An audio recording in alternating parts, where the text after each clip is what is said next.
नमस्कार साथियों, मैं राकेश वर्मा आप सभी का स्वागत करता हूं आपके अपने परिवार एसएन गुरुकुल पर। दोस्तों, आप सभी के चहेते शिक्षा सुधार में क्रांति लाने वाले, शिक्षक भर्ती प्रक्रिया को क्रांतिकारी तरीके से बेहद कम समय में संपन्न कराने वाले प्रिय एससीएस के पाठक ने पदभार संभाल लिया है। अब जो भी अटकलें थी भर्ती प्रक्रिया को लेकर के, शिक्षा सुधार को लेकर के, वो सारे अब आपको धरातल पर देखने को मिलेंगे।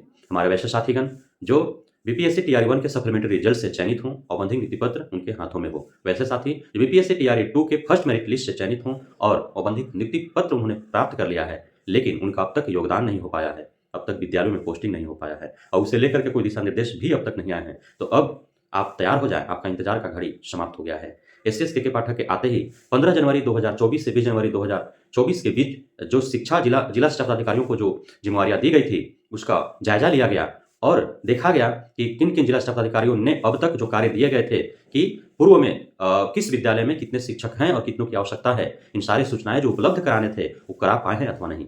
तो कई सारे जिला शिक्षा पदाधिकारियों ने एक कार्य संपन्न कर लिए हैं। अब जो है उसके बाद का जो प्रक्रिया है, चूँकि आप सभी को ज्ञात है कि BPSC TRE 1 first merit list से जो सफल व चयनित शिक्षकगण थे, उनका जब विद्यालय में पोस्टिंग हुआ था, तो काफ़ी गड़बड़ियाँ और अनियमितता हुई थी, जल्दीबाजी में गड़बड़ी हुई थी, जिसमें आपने देखा कि एक-एक विद्यालय में 40-40 शिक्षकों को पदस्थापित कर दिया गया था। जिस विद्यालय में शिक्षक पर्याप्त थे, वहाँ उसी विषय के शिक्षक बहाल कर दिए गए।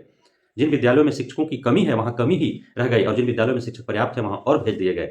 तो ये सारे गड़बड़ियाँ देखने को मिले थे, जिसको 15 से 20 जनवरी के बीच जो है ठीक कर देने को कहा गया था और उसी बीच योगदान भी कराने थे। हालाँकि एससीएस के पाठक की अनुपस्थिति में योगदान का कार्य जो है वो लंबित रहा, नहीं हो पाया। तो अब जो है विद्यालय आवंटन को लेकर के, चूँकि सॉफ्टवेयर के माध्यम से विद्यालय आवंटन होगा, अब सारे सूचनाएँ जब पोर्टल पर उपलब्ध हैं, तो वो सारे लिस्ट जो है कि किस जिला के, किस प्रखंड के, किस विद्यालय में शिक्षकों की कमी है, किस विषय में शिक्षकों की कमी है, कहाँ पर्याप्त हैं, कहाँ अनबैलेंस्ड हैं, कहाँ बहुत अधिक हैं, ये सारे बैलेंस करने का कार्य जो है वो प्रारंभ हो गया है। अब विद्यालय भी आवंटित हो जाएँगे सॉफ्टवेयर के माध्यम से, फिर जो है योगदान पत्र आप सभी साथियों को मिल जाएगा और आप जहाँ भी आप जो जिला आपको अलॉट हो गया है, आप उस जिला में चाहे जहाँ भी हों, अब जो योगदान आपका होगा विद्यालय में जब आप पदस्थापित करेंगे, तो ब्लॉक और विद्यालय दोनों चेंज होंगे संभवतः। जो भी ब्लॉक आपको दिया जाएगा, वहाँ के बीआरसी से आपको योगदान पत्र लेने हैं और फिर उस योगदान पत्र पर जो विद्यालय आपको रहेंगे, वो विद्यालय में आपको जाकर के योगदान लेने हैं। वहाँ जो है आपको एक पत्र लिख देना है विद्यालय में योगदान करने के संबंध में। सभी निवेदन इस प्रकार है कि मैं और जो नियमावली है उसके तहत जो भी विज्ञप्ति है उसके तहत जो है कक्षा इतने के लिए आपका सिलेक्शन हुआ है और आप जो है विद्यालय में योगदान देने के लिए जो है आवेदन दे रहे हैं, अतः स्वीकार किया जाए। इस प्रकार आप पत्र भी लिखेंगे और उसके बाद आप विद्यालय में योगदान कर लेंगे। जिस दिन विद्यालय में योगदान करेंगे उसी दिन से आपका जो है वेतन प्रारंभ हो जाएगा। फिर आपको विद्यालय में पदस्थापना प्रपत्र आपको मिल जाएंगे।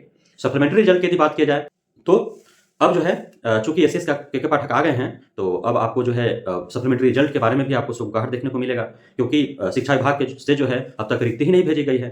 हालाँकि मल्टीपल रिजल्ट से उत्पन्न रिक्तियों पर ही सप्लीमेंट्री रिजल्ट दिए जाएंगे। लगभग 14-15 हज़ार के जो आंकड़ा बताए जा रहे हैं, उसी पर जो है सप्लीमेंट्री रिजल्ट दिए जाने की बात कही जा रही है। तो उस पे आएँगे, हो सकता है इस माह के अंत तक सप्लीमेंट्री रिजल्ट देखने को आपको मिले। तो सारे प्रक्रियाएँ अब जो भी लंबित है, जो अधर में लटकते हुए दिख रहा था, वो सारे अब दूर हो जाएँगे। साथ ही जो जाँच प्रक्रिया है और तीव्रता से और बहुत ही सख्ती से जाँच प्रक्रियाएँ चलेंगे। टीआरई 2 से भी जो योगदान ले लेंगे, पदस्थापित हो जाएँगे, उनका भी जो है पदस्थापना के 15 दिनों के बाद पुनः जो है रीवेरिफिकेशन उनका होगा। हालाँकि काउंसलिंग के समय जिनका थंब इम्प्रेशन नहीं हुआ, उनका हो रहा है। ये जो नियोजित शिक्षकगण हैं, उनका भी डॉक्यूमेंट्स वेरिफिकेशन का कार्य जो है प्रारंभ कर दिए गए हैं। शिक्षा विभाग के द्वारा पत्र जारी कर दिया गया है। उनका पुनः शैक्षणिक, प्रशैक्षणिक, व्यावसायिक और जो उनका अनुभव से संबंधित पात्रता, अर्हता से संबंधित जितने भी कागजात हैं, वो पोर्टल ई शिक्षा कोष पोर्टल पर भी अपलोड किए जाने हैं। बहुत सारे डिटेल्स उनका शिक्षिका का नाम, विद्यालय जिस विद्यालय में वो कार्यरत हैं उसका नाम, संकुल का नाम, किस नियोजन इकाई के द्वारा उनका नियोजन हुआ था उसका नाम, उनका जो है नियुक्ति तिथि, उनका योगदान की तिथि, शिक्षक किस प्रकार के शिक्षक है, किस ग्रेड में शिक्षक है, किस विषय के शिक्षक हैं, ये सारी जानकारी उनको अपलोड भी करने हैं और फिर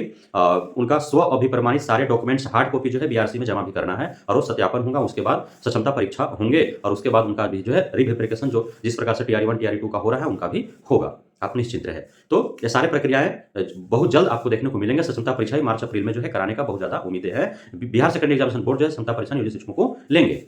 तो ये सारे जो है प्रक्रिया जो लेट लतीफ हो रहे थे, देर हो रहे थे, 9 जनवरी 2024 से आपको शिक्षा विभाग का पत्रांक, दिशा निर्देश जो है वो कम देखने को मिले। अब जो है आपको रोजाना दर्जनों की संख्या में दिशा निर्देश पत्र पत्रांक आपको जो है देखने को मिलेंगे, क्योंकि एसएस के पाठक अब आ गए हैं और उसी प्रकार से फिर वो धरातल पर उतर करके कब कहाँ पहुंच जाएंगे निरीक्षण हेतु कहना मुश्किल होगा। तो आप सभी का इंतजार का घड़ी अब समाप्त हो रहा है। अब जो है आप तैयार हो जाएं विद्यालय में पदस्थापित होने को, योगदान लेने को। साथ ही जो स्कूल टाइमिंग और छुट्टी को लेकर के जो कहा जाता रहा है और हमने भी आवाज उठाया है कि जिस प्रकार से छात्र छात्राओं को स्कूल के टाइमिंग दिए जा रहे हैं, मौसम के अनुकूल उनको जो है बदलाव किए जा रहे हैं, छुट्टियां जिस प्रकार से छात्र छात्राओं को दिए गए हैं वो सारे टाइमिंग और छुट्टियां जो है वो लागू होना चाहिए शिक्षकों के ऊपर भी, क्योंकि ये भी मानव हैं, ठंड इन्हें भी लगती है, गर्मी इन्हें भी महसूस होती है और इनके भी बच्चे परिवार सगे संबंधी हैं और जब तक ये अपने परिवार के साथ कुछ दिनों तक कुछ ही 2 महीना 4 महीना 6 महीना में जब छुट्टियां मिलती है तो नहीं बिताएंगे तब तक इनका मन मिजाज फ्रेश नहीं होगा और ये खुद को शोषित और प्रताड़ित समझेंगे और स्वतंत्र रूप से वो पढ़ा नहीं पाएंगे।